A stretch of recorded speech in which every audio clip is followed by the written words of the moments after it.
Hey everybody, Dylan Donegan here for Team Lotus Box. Going to be recording a modern video here for you today. Testing for the mocks I have coming up in about 3 weeks. So going to be the biggest Magic tournament I've played, maybe in my life, but or probably certainly in my life, but also in just quite some time. So got to actually do some legitimate testing. So we're focusing in on modern. That's the only constructed format I have to play. First, I started testing obviously last week in light of the bans, and this is the front runner of the decks I like right now, and which I thought, from a theory standpoint, would be one of the big players. So I thought that blue-red Prowess, red-black Shadow, and green-white Heliod would be the big decks coming out of this modern cycle. So, or this the new format. So I think this deck's just wonderful. Honestly, I started playing it. I've played about 3 leagues so far, it was in theory my front runner, and I still think going forward it's going to be that as well. It's just proved to be so strong. The deck's really efficient. Obviously, phenomenal mana curve. The zero and cards like Lava Dart and Manamorphose, those spells in the deck are just insanely efficient.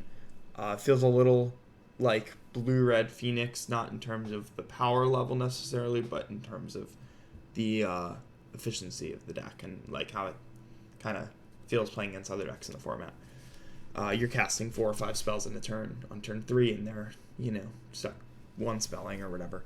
So I've been really enjoying it. I think the deck's great. I just started with the list online that I liked. I've only made some small tweaks here. We're going to be trying out a couple things for the video.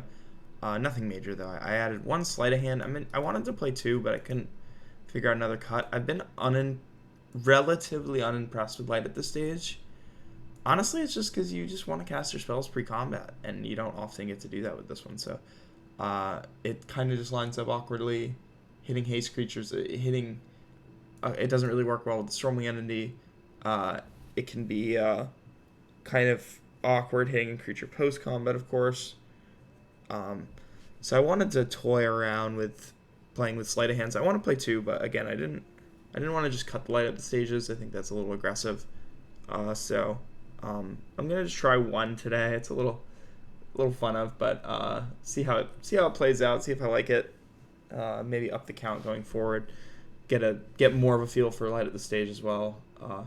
So that's what's going on there. Otherwise, the main deck's really clean, really clear cut.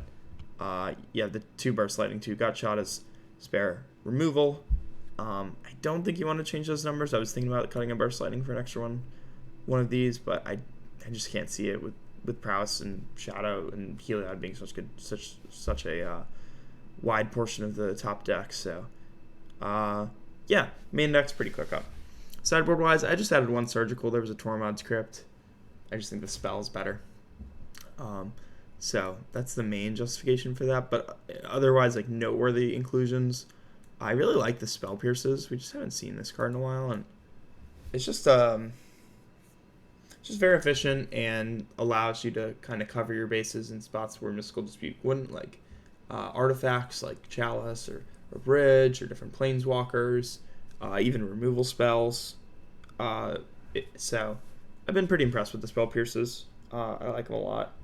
And then I really like the Bedlam Reveler. I could see playing 2. It's not better than any of your other threats, but it's just nice to have an extra one and kind of a effect like that.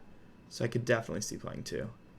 The Kozilek's Return I'm not high on, but I'm still messing around with it just to test it. There's random stuff like elves. It's okay versus humans. It kills Oriok Champion, which is a card people like to bring in. So yeah, that's about it for that. But yeah, big fan of this deck.